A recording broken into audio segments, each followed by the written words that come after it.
So thank you very much. Thank you for giving me this opportunity to talk to the friends. And in the lunch break and a prayer break, I was briefed about what has happened in this session, and I think all important things have already been covered. I will just share some of the common thoughts about. Am I audible to everybody? Can you see me and hear me? Yes, now we make you. Yes, we can. Yeah. Yes. All right. Thank you very much. Well, first of all, what is leadership and why this term is so frequently used nowadays? I remember when I was young, and young means that when I was in my college life or an early medical school life, then the term which we used to listen was management, and the workshops used to be management skill workshop. And if you see the self-help literature, you will find that in about a couple of decades before, we used to talk about management skills. Now, I would like to just briefly share with you the journey of the human mind, and we'll try to just figure it out that from where this concept of leadership came. See, if we go back to our ancestors, when we were hunters, when they were hunters, what they require was to just go out with some weapon and hunt an animal and kill that animal, take some flesh out of it, burn, just heat it on a kind of roast it and then eat it. And then for the next day, they have to go again because that food was just enough for a couple of days, and then they have to find food again. Now, with this lifestyle, no extra skills were required. The only skill required was actually the muscle. The physical skills were required, and the important thing was physicality. And then when human mind developed and civilization grew, then the agriculture society came into existence. And at that time, we came to know that just with a hard work, we can actually grow for next 6 months to 1 year to many years.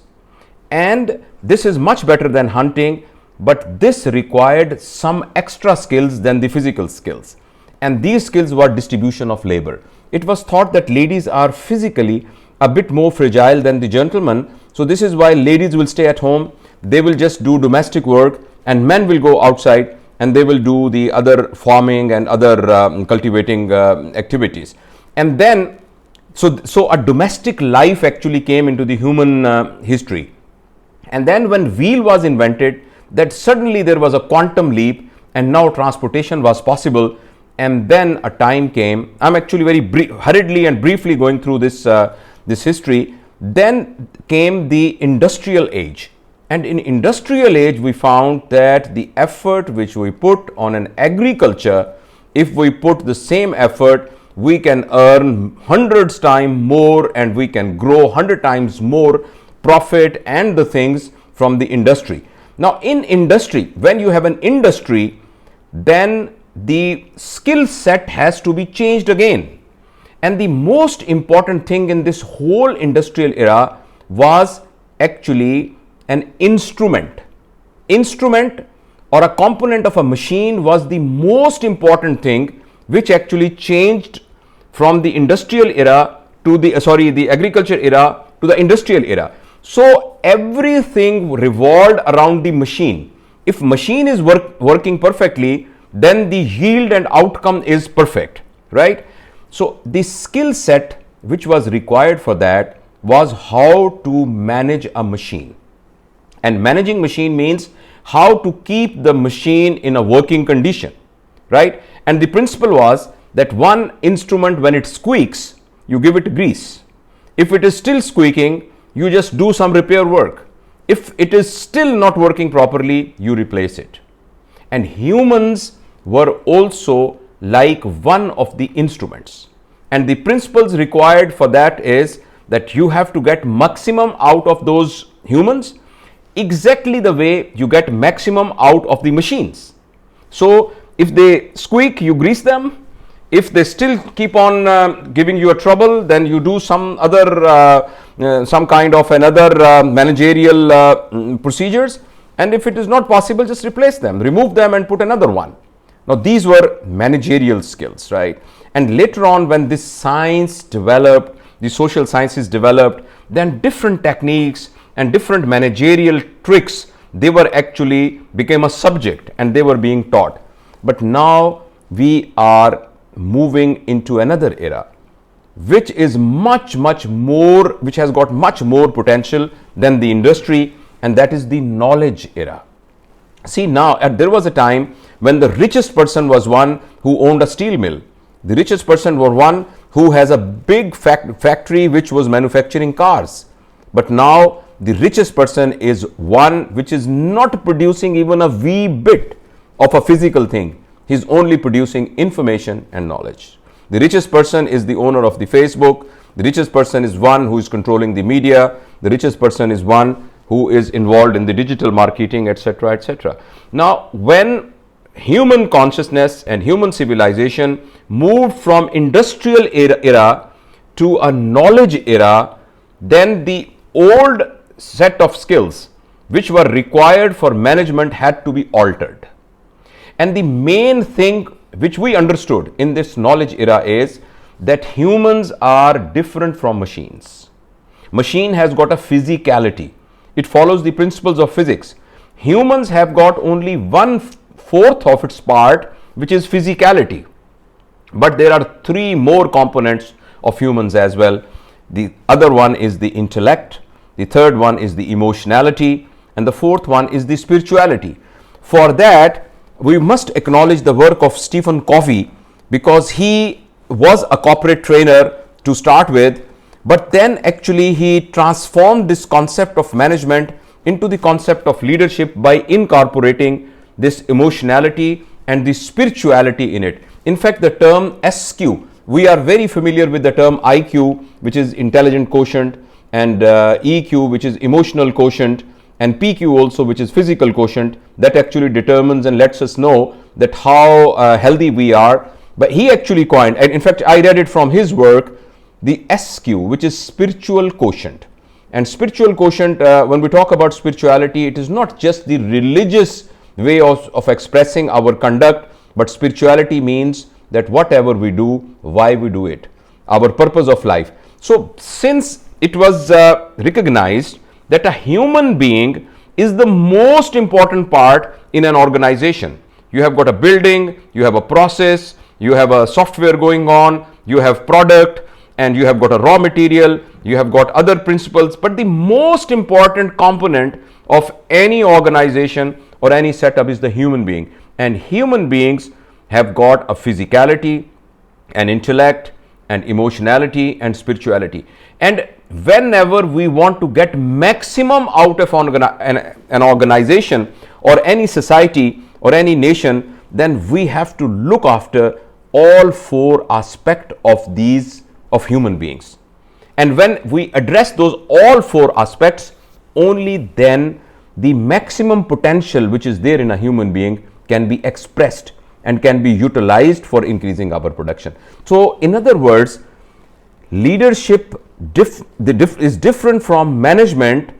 Management only addresses the physicality. Management only is concerned with the output. Management is concerned by running the SOPs smoothly. Management is concerned of avoiding the trouble. Management is concerned with preventive work.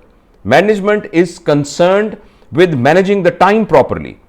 But leadership is concerned with managing the people, because when people are managed properly, then rest of the things are automatically managed properly. When a human being which is working in an organization, when he is comfortable, and when we say comfortable, which means he is physically comfortable, he is intellectually comfortable, emotionally comfortable, and spiritually comfortable, then he will be owning that organization. He will be considering himself as part of that organization in totality, and he will be putting his 100%. So if you ask me to say one word, and I'm sure Zafar has already addressed this issue, definition of leadership, what I understand is that leadership means using your influence to bring a change. This is, I think, one of a very universally acceptable definition of leadership. Assalamu alaikum. Walaikum salam. I think what you covered, the 4 areas, really does, when you think of leadership and when you think of how to motivate your team, those really, cover an aspect of a human being. So as a leader, I mean, we can make sure that they're comfortable physically, intellectually, they're stimulated, and emotionally you support them, you motivate them, but how does one influence them spiritually, especially when it is in a work context? All right, thank you very much. Thank you. Can you identify yourself? Is it Misbah? No, this is Meher. My name's Meher. Okay, Meher. Thank you very much. Thank you very much for. So that's what actually we are going to discuss that. So, in fact, if we take them one by one, and please feel free to interrupt me in between. I mean, if because it's a very informal discussion, we are not discussing this thing because we have to appear in an exam and we have to write a paper. We want to understand actually, and I appreciate what Zafar has actually done for that. So please feel free to interrupt me in between. If you disagree with anything, please do share your concerns. So I'll be very happy. I'll be very happy to have this discussion interactive. So okay, now let's take them one by one. Your question, Meher, was that what are the measures to actually influence the spirituality of the people. But let me just give few words about each of them. It will be actually a revision, but I'm sure you already know that. Well, as far as physicality is concerned, we have to look after where every human being needs a good healthy food. Every human being needs leisure time. Every human being needs some time when he's not doing anything. Every human being needs a comfortable sleep, right? So we have to make sure that in our organization, these basic needs, which are at the bottom of Maslow's hierarchy of need, that is being fulfilled. Like in Pakistan, I mean, Zafar must be knowing that, although he left long time ago from Pakistan, that professor in a unit has got a comfortable air-conditioned office. And his house surgeon has got a small room where they are sitting very crowded, right? And the sweepers and the ward boys, they don't have a proper toilet, right? So these are very minor, tiny things. We have to look after that their simple needs are being fulfilled. They get their proper food. They get their comfortable distribution of hours so that they can have a comfortable sleep. So they must have vacations. It's everyone's right to have holidays and vacations. So we must make some arrangement that they have leisure time and they have a stress-free life. So good food, good recreation, comfortable sleep, and a stress-free life. If in an organization everyone is stressed and they are worried that when boss will come, it will be difficult for us to breathe, then the performance will go down. So when I just say this thing, many people they say that means we should not say anything to our subordinates. If they are not working, then what my answer is that instead of calling them stress, we should call them challenge. There is a difference between a challenge and stress. If we keep an environment of stress, then performance goes down. But if we make it a challenge, then the performance becomes better. So this is about the physical part of it. If we look into these things, then we are looking after 25% of our people. A leader is looking after 25% of his followers. The other 25%, which is intellect, that revolves around learning. If in an organization there is an environment of learning, someone joined your organization in January and in May he is much better than what he was in January, that means your environment is looking after the intellect. So if our organization has such an arrangement that each one in the organization is elevating his knowledge, his skill set and his attitude, he is a different person than what he was before, then that means this organization is looking the IQ part of that person. So that is about intellect. And as far as emotionality is concerned, everyone needs gratitude. Everyone needs appreciation. Everyone needs awards and rewards. So in every organization, this organization may be very small, your home alone, it may be just your small home. Leadership skills are not just for Google or for United States of America or running Pakistan or running Pakistan Railways or Custom Department. Leadership skills are required for having a nice life in your home as well. So all the people who are working in under one shadow, if people are having gratitude for each other, if they appreciate on very small things, if they have got a habit of saying thank you and sorry, and if above all the golden word is unconditional love. If we have an environment of unconditional love, when we say unconditional love, it means we don't have a strict environment of punishment. If you do this, two of your attendances will not be marked. If you will not do this, for 5 days you will be considered absent. If you do this, so very strict environment of punishment has to be replaced by an environment of unconditional love. Now that is what actually will be helping to increase their EQ. So for PQ, the key word is living. For IQ, the key word is learning. And for EQ, the key word is love. Now Meher, answer to your question is, in order to increase the spirituality, we have to generate a why question, WHI.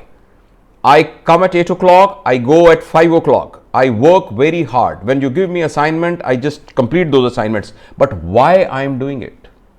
The answer to why question will determine what is my spirituality. Spirituality is in terms of the purpose of life.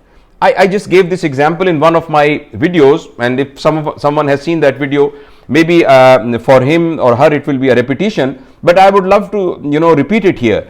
See, there is a boy. He lives in a village in Pakistan, and his father is a street vendor, and his mother is an illiterate village lady. He has got 4 younger sisters, and they have got a house which has only 1 room, and it is a mud house. He is studying in Nishtar Medical College, and he says, I want to be a doctor, I want to do my post graduation, I will work very hard, I will work 3 shifts, and I will earn a lot of money, because I don't want my father to just be roaming about in the street to just get some bread. I would like my sisters to be educated, and I would just marry them in a very nice place. Moreover, I build a big, strong, good, house in Multan, for example, in a bigger city, and I will shift them. So for that, I have to work hard. Now, he works hard very honestly. He follows all ethics and morality, and he is very fair with the patient, no conflict of interest, works very hard. Now, this is very good. There is another person. He says, I want to be a doctor. I will work very hard, because in my village, women die during delivery, and infant mortality rate and the death of ladies during childbirth is very high. I have to become a gynecologist or a pediatrician, and I have to just decrease the mortality rate in my village, and I will work very hard. Or there is so much malnourishment in my village, but I will work hard so that no one dies because of malnourishment. Now both of them are doing the same work. Both of them are following the principles of ethics and morality. Both of them are putting their hard work, and they are competent, but their spirituality is different. That does not mean that first one is wrong or second one is right or he is more superior, but their spirituality is high.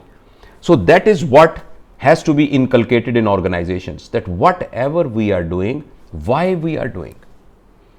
That is the spirituality. In other words, if we inculcate in our environment a higher purpose of life, and there are so many classifications, and Ajmal would be knowing it much better than me, that just arbitrarily, in order to understand, people may be this is not actually a physical thing which I am telling you philosophically. Some people may be working at a body level, people may be working at the heart level, people may be working at a spirit level. And how do we find, what is the yardstick of knowing it is that those people who are working at the body level, their effort is just to gather those things which are needs of their body. I want a good house, I want a big car, I want comfortable branded clothes, I want to just buy more land. When our needs are revolving around all the necessities required for the body and all the desires of the body, these people in spirituality is at that level. Some people at the heart level. Those people who are on the heart level are those people where their effort and energy is being spent predominantly for those things which are going to satisfy their emotionality. They like art, they like relationships, they find it very lovely to be with the friends, with their relatives, and when they like nature, they want to do climbing, they want to swimming, things like that. And there are very few actually out of the whole people, and most of us are actually at that body level, and then some of them are at the spirit level. Now those who are at the spirit level, the heart level people were actually art lovers, but the spirit level peoples are actually art creators. These are the people who are at the heart level, they were experts and competents, and those who were at the spirit level, they are actually masters. And you can just find them out very easily because they have got an aura around it. You must have seen many people, at least I have seen few in my life, that when you just go them, you feel very comfortable. When you just sit around them, you really enjoy them and you feel like sitting on them. When you come in their kind of a magnetic field, I mean, if you allow me to say it, on aura, you feel that you are changed because they themselves are kind of glowing stars. So these are people at spirit level. This is just to explain that whatever we are doing, and nobody is saying that living at a body level is wrong, or living at a heart level is wrong, or living at a spirit level is superior, but these are different levels. If somebody wants to live his life at an animal level, because body level is please excuse me and my apologies for saying, living at a body level when our endeavors and our efforts are just to gather things, is actually a animal level life.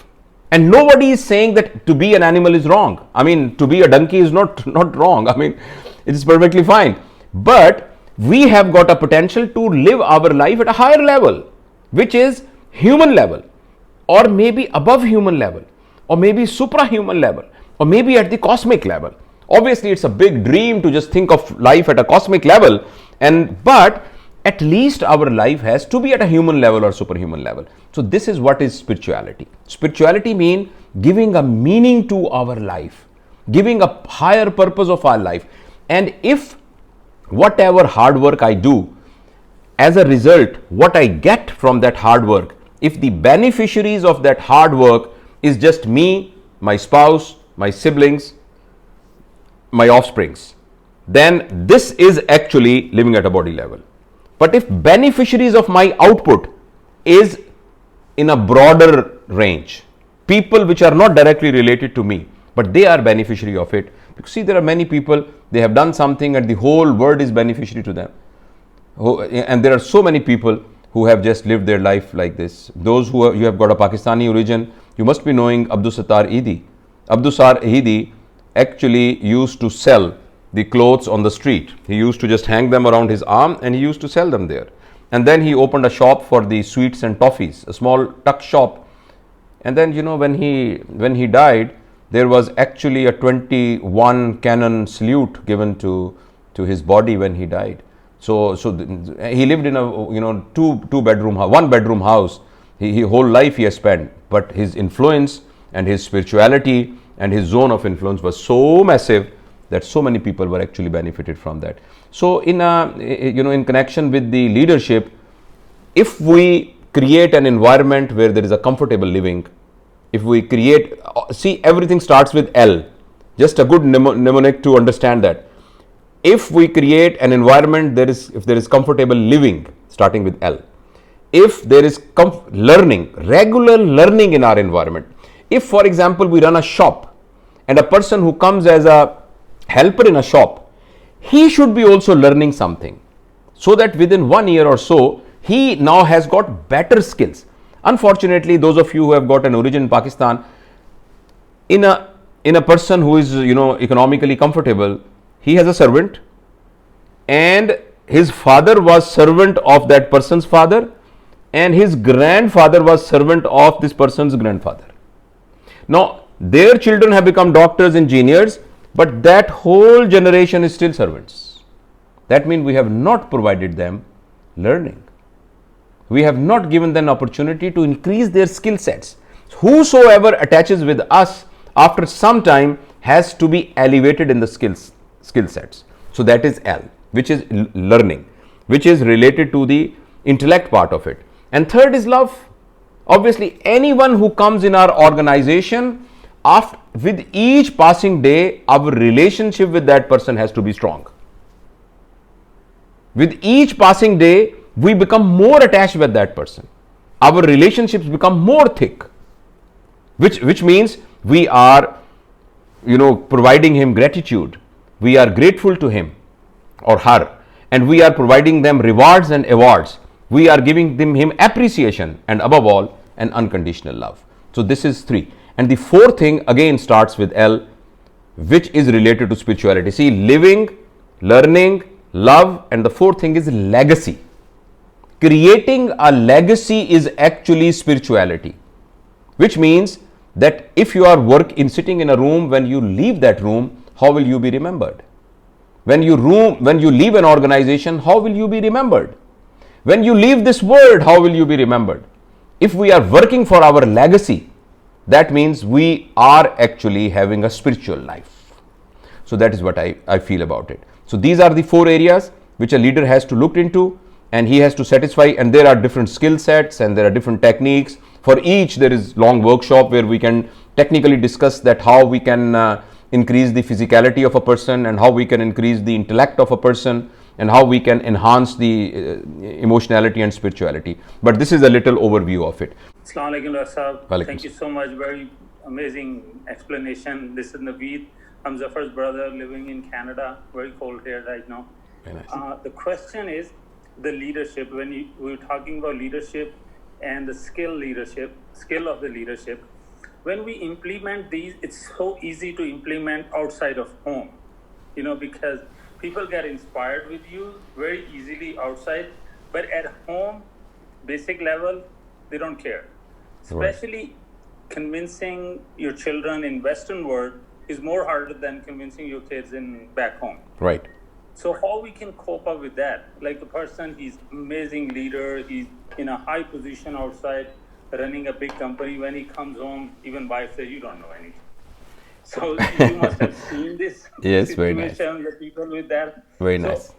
How we can bring that leadership at home Very and nice. make your children, make your family member understand that you are a leader and you have the skills. All right. So please. Okay, thank you. Thank you. Thank you very much. Well, now we are drifting a bit from the topic of leadership to parenting, but there is an overlap. So I would like to respond to that. Unfortunately, I don't know about America and other. I've been visitor there in UK and America. I really don't know there much about their curriculum, but at least in Pakistan and many other countries, there is no formal training and teaching of parenting. Now, this issue which you have mentioned is related with the parenting skills. And the very tricky and very dangerous sort of a thing is that when a baby is born, the moment he takes his first breath, from that time, the child becomes a recording machine. And Zafar will just can further tell us that till the age of 7 average, that child is just a recording machine. For example, father just enters in the home, he shouts at his mother and just threw something very nastily on the floor. Now that small little tape recorder will be recording it, and it will recording it as a normal behavior. For it, he will not decide it that it is wrong or right, but that behavior in the form of a pattern will be recorded in his or her mind as normal. So after 7 years, which may be there may be little few years earlier or later, then rest of the life that person will keep on replaying what is recorded over there. You must have seen many people in your organization. Everyone tells them that they are very harsh. Everyone tells them that you are not reasonable with your colleagues, and then you shout, and your tolerance is not good, and you are rude. They know it themselves, but they can't change it, because you can't change. I mean, if you have recorded here, a song, and you turn it on, only song will play. If you recorded here a tilawat, then tilawat will play. If you recorded here something else, that something else will play, right? So it is a continuous recording of it. So this is why in our children, when our children don't behave the way we want them, the basis of it is actually not that particular incidents. The basis of it is actually the time when we let them record all those things in their mind, which is in the form of patterns. So those patterns, they are recorded in the mind. So when we are not able to exhibit our leadership skills in our home, in our grown-up children, although we can just, it will take a lot of time to really unfold all the things, but one take-home message is that you may lose anything, but please don't lose your relationship with your children. When your children are not behaving the way you expect them to behave, when they are stubborn, when they are not following your footsteps, or when they are not understanding what you want to say, and when they are argumentative and they want to live their life the way they want it, and with your experience that it is dangerous. So there are a lot of things which may just you lose, but please don't lose the relationship with them. Our children actually, if you want to train your children, if you want to groom their children, you have to be a lovable person. A person cannot be influenced or trained or groomed from anyone unless and until the groomer or the teacher is not lovable. So your stance as a lovable person should not be lost, right? If you are lovable, if your children, they want to sit with you, and if your children are very happy to have spent time with you, then there is a small window through which you can just sneak in and can rewire their brain. So no argument, no advice, no sharing of your own experience. When I was young, I was like this. Why you are not like that? Just presuming that they should behave the way we should behave. I remember, although it's a joke, my son also did a joke. I just told him a story that when I was in Nishtar, I used to just ride a bicycle. It was 6 kilometers in the morning, and then coming back in evening, we have to go for the wards. Zafar would know that. And again, 6 kilometers coming back. So he just smiled and he said, Papa, I'm not, your father was not very rich, but my father is very rich. So why should I be riding a bicycle, right? So our children are different than us. So that is what, in a brief, what I can say that. However, there is long detailed discussions about parenting, and parenting actually means looking after our children till the age of 7. After 7, it becomes very difficult. But the only key suggestion which I would like to just share with you is never ever lose your relation with your children. Even if it is at the cost that they are doing something which you don't like.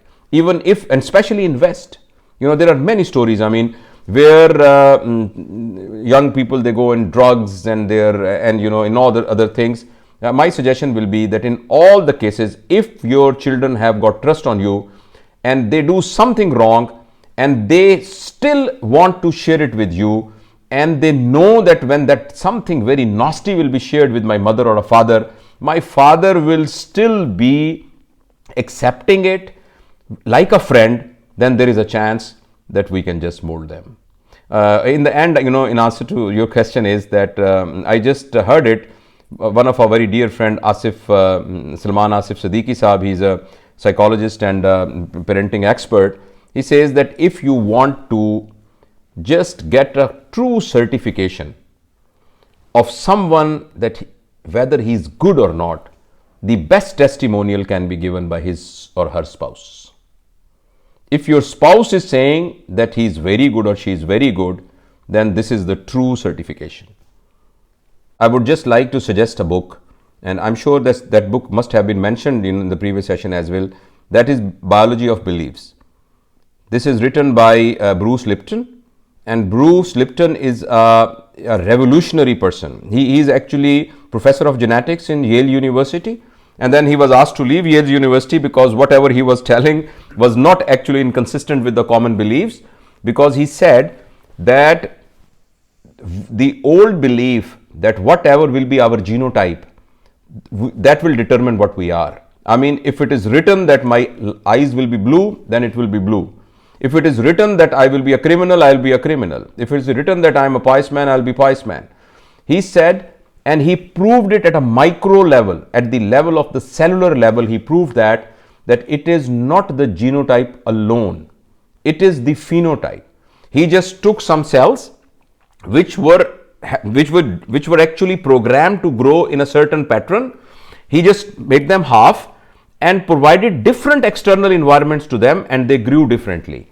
So this is why he is a very strong advocate that although nature is a seed, but what we are going to be is determined predominantly, according to him, is the nurture. So this debate between nature and nurture, so nurture is very important. And this is, I think, those who are, all of us, they believe that we have to die and then there is a day of judgment. So if everything is fixed, whatever I had to do, then what is the question? Why I will be answerable there when it was not in my hand? But after reading that Bruce Lipton's book and understanding his philosophy, this concept became very clear in my mind, that no matter how our genetic makeup is, but nurture and our own conscious effort can actually rewire our brain. If we consciously work on our bad habits, we can replace it with good habits, and we can also help others doing it. And these are the these are the principles which are actually utilized at the lower level at parenting. So Assalamualaikum Dr. Saab, Walaikum this is Ms. Pak. I am here from Canada. Right. Today I learned a lot from you, and I feel honored to have you here. Thank you. And first thing is, I was aware of only two things before, IQ and EQ. To be honest, I wasn't familiar with PQ and PSQ. So PSQ you have explained in detail, which I'm very happy about. But I would like to know a little bit more about PQ. Okay. Well, PQ is a physical quotient. There are softwares available where you put a data and it will give you your PQ. PQ means how healthy you are. And there is some physical questions which you answer, and then there are certain biochemical tests and a lab test. Just, oversimplifying it, if someone is completely healthy, he has no physical sign and symptom, and he does not have any biochemical evidence or a radiological evidence of any disease, then his PQ has to be above 90. And if someone is on ventilator, he has got assisted breathing, or his organs are on support, then his PQ is around 45. Even if we are just in a vegetative form, still we are 45% alive. And obviously if someone is dead, his PQ is 0. So PQ is an objective measurement of our physicality, of our health. And as I've told you, there are 4 things. If we look after these 4 things, we can keep our physicality in a more healthier condition. One of them is that whatever we eat has to be a food. Simple thing. There are few things which, according to the definition of body, is not food. Say I just put something in my mouth, my body has got an extreme degree of intelligence, sharp intelligence. Now this intelligent body actually immediately asks from that object, are you food or you not food? If it is food, body has got enzymatic mechanism, hormonal mechanisms to handle it. But if it is not food, body has no way to handle it. So body has got 2 choices, either to expel it out from the nearby orifice. If it is not possible, body has got only one choice, to just pack it and store it somewhere. And one of the storage is our fat cells, because it just stores there.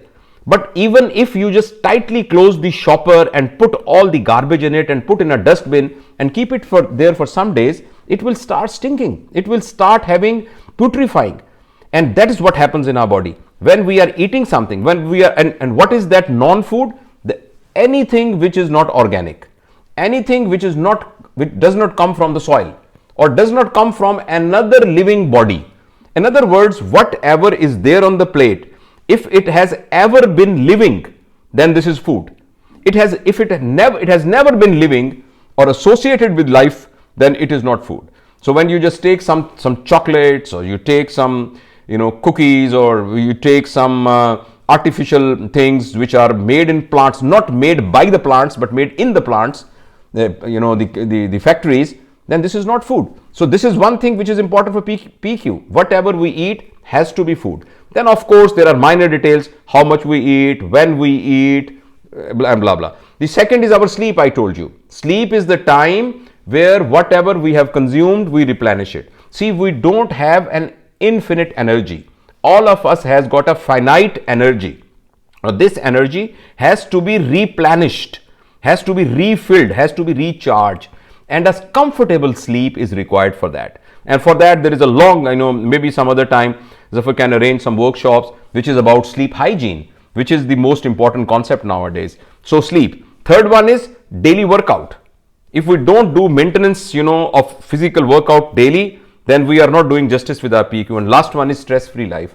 We have to do a stress. These four things are very important for our physicality. I hope this answers the question. Thanks a lot, Dr. It's very self-explanatory. And the last thing I would say that, since everyone has got an finite life and a small life, so I thought that whatever life I have spent, I must share it with everyone. And I will also request you, like Farida, Khadija Tur, Meher, Misbah, these are the names I can see, Zafar. There is no one like Meher ever on this planet. When Meher was not here, her space was vacant. When she will leave, may Allah give you a long life, then that space will become vacant. So you and me are unique. So whatever life we have, we must share it with that people. So my idea of coming on social media and making that YouTube channel, which is Professor Dr. Javed Iqbal, is that whatever Javed Iqbal as a unique person has experienced in the life, he must share it with the others. And I will also request you, there was a time when people used to write books, right? And those people who write books used to be considered, but nowadays, just whatever is your experience, make a small video, put it on Facebook or a YouTube, and then people will be benefited from that. So that is what I would like to request.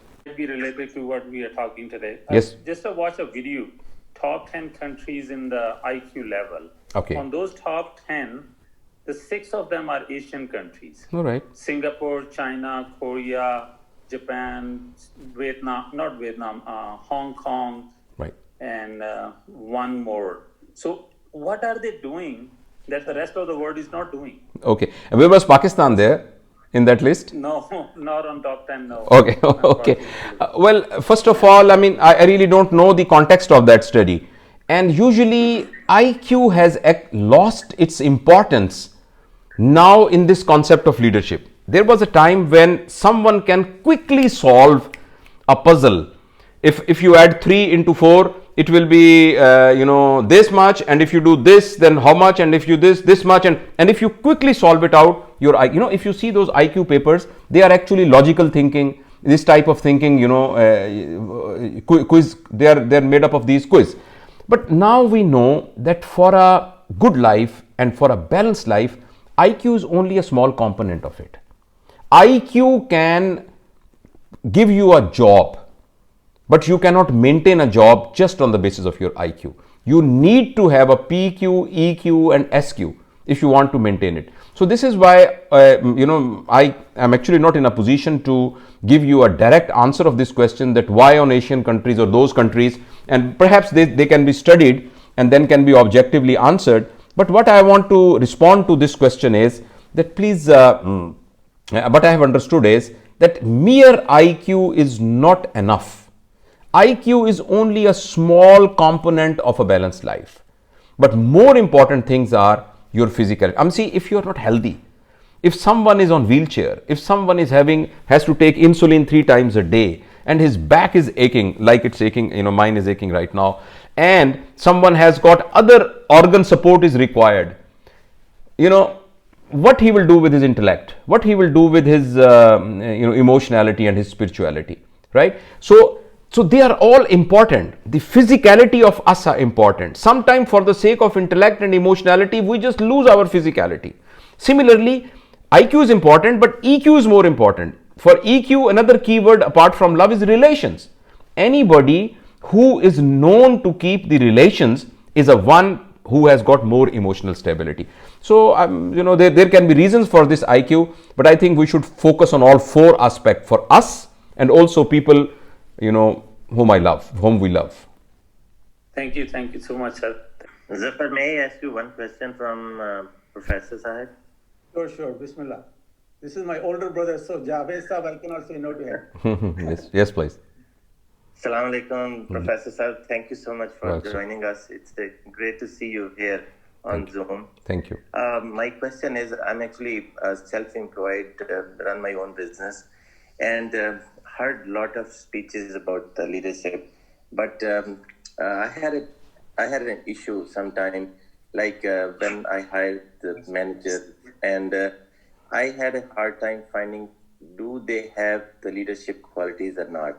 So my question from you is like, can everyone become a leader or not? The second question is, what is the criteria of judging the people? Like they do have some leadership qualities or not? Because, the leaders are on a different levels, on a manager level, on running a project level. So these are my two questions, if you can please answer. Yeah, thank you very much. See, the first misunderstanding, which actually I took a lot of time to get it clarified in my mind, is that leader does not mean that someone who is on the top in a pedestal. Leader is a person who uses his influence to bring a change. He may be the head of the institution, he may be a middle rank officer, or he may be the lowest one in the hierarchy. But the difference is that each one of us has got different zone of influence.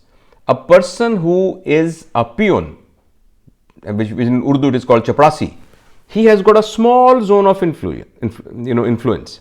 A person who is a clerk has got a little bigger zone of influence, but still a smaller one. And the one on the top has got a bigger zone of influence. So the first misunderstanding is that leader has to be one who has got authority. Anyone who is able to use his influence to bring a change in his zone of influence is a leader. This is one misunderstanding. The other thing is that the modern research has shown that although there are different traits which are genetically there and which has resulted in formulating various theories that how leaders are formed, which is great man theory or an opportunist theory, and there are many more, I don't remember all of them, but one thing is actually confirmed by all studies, that the leadership skills are learnable. Some are hard nuts to crack and some are very easygoing people, but basic leadership skills, which mean the ability to utilize the influence to bring the change, is learnable by everyone, right? However, various different strategies will be required for different set of people. Now, how do we find out whether he has got a leadership quality or not when you hire a person? Perhaps the old method of just checking their credentials and then having their references and then taking an interview is not enough. I think the best way is that you ask someone to work with you for about 15 days and then you just decide whether he is going to continue with you for leadership or not. So that is what I feel. I don't know whether I have answered it or not, but this is my opinion about it. Thank you, thank you so much.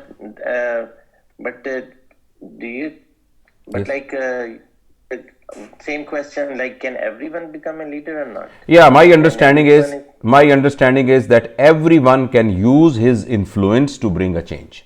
If we just motivate him enough, if we increase his skill sets enough, if we generate that spirituality in him enough, if we look after the physicality and his intellect enough, then everyone, although the level of his exhibition of his leadership skills may be vary, but everyone can use his influence to bring a change, smaller or larger, which by definition is leadership.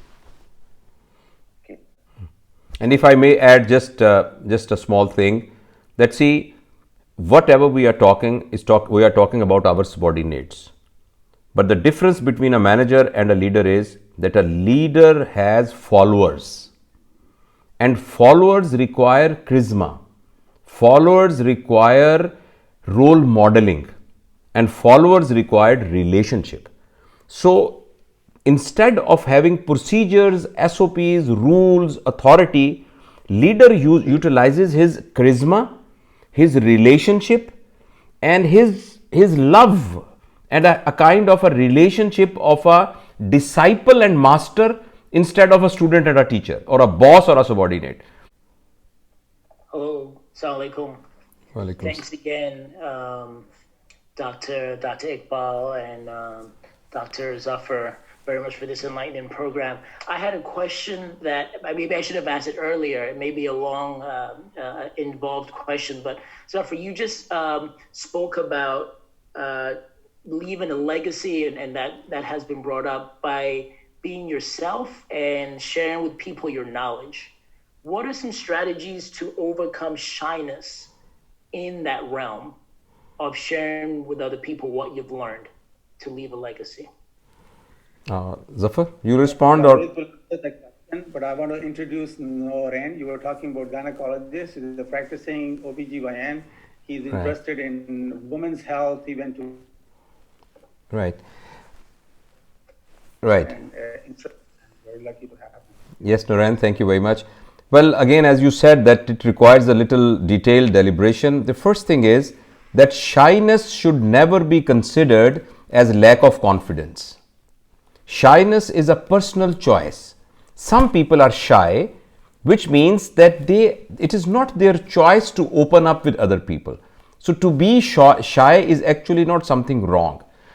So this is, and sometimes we confuse shyness with lack of confidence.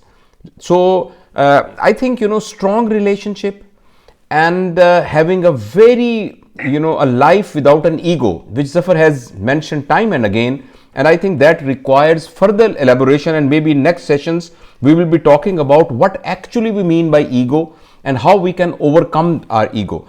So I think let's park this question, Noran, for the next session, because we have got time, but the quick response to it is, to be shy is not bad and it is not wrong. However, we must learn our skills of communication. Sometimes we consider shyness as lack of confidence, which is actually not. And however, there are techniques, there are doable, learnable techniques of communication skills through which we can better share our ideas with others. And there are listening techniques and there are talking techniques, and perhaps Zafar can just arrange a session and we can talk more about it. Zafar, if you allow me, since I said that there is a difference between shyness and a confidence, let me share my understanding of confidence. Confidence means considering yourself capable and competent for right reasons is confidence, right? Considering yourself and without considering others inferior. Let me restate it. Considering yourself as competent and good without considering others inferior to you for right reasons. This is the bookish definition of confidence. Assalamu alaikum. This is Khadija. I really like your 4L, the living, learning, love, and legacy. On your YouTube channel, do you have more of a detailed lecture on that? Yes. Actually, this is the framework which I utilize for most of my talks, because we talk about humans, and humans are actually, but in fact there are not only 4 Qs. There is another Q which is very frequently talked nowadays, that is AQ, which means adversity quotient, which means that when something adverse occurs to you, what is your ability to handle that thing? So adversity quotient is also very, very fondly being talked nowadays. And some of this corporate culture, they also talk about FQ, which means your financial quotient, which means how wise you are about earning the money and about spending the money and handling the money. But I deliberately don't touch these because they can be extracted from these 4. These 4 are the main frameworks. If you and myself and for others consider that actually the person who is looking is not 1 It has got 4 components which are very closely interwoven with each other. It is very easy to understand our own self, and also we can understand others. And actually, relationship between me and others is what life is. So this is, so if you go to my channel, and recently I've started an English channel as well, because most of my talks are in Urdu or in a bilingual way. But many of my friends, my sister lives in Dublin, she says that her children, other children who don't understand Urdu well, for them you make an English channel as well. So there is an English channel as well. The name is Javed Iqbal for all, and the name of the Urdu channel is Professor Dr Javed Iqbal. So I mean, yes, a lot of videos are available there, and you please put a comment there so that I just learn from you as well. So thank you. Thank you so much, everyone, for their time and commitment. And I want to thank you again, Dr. Javed. It was very nice to seeing you. Thank you. Glad to see that you're healthy and your family is well. And thank you. God for all. Thank you very much.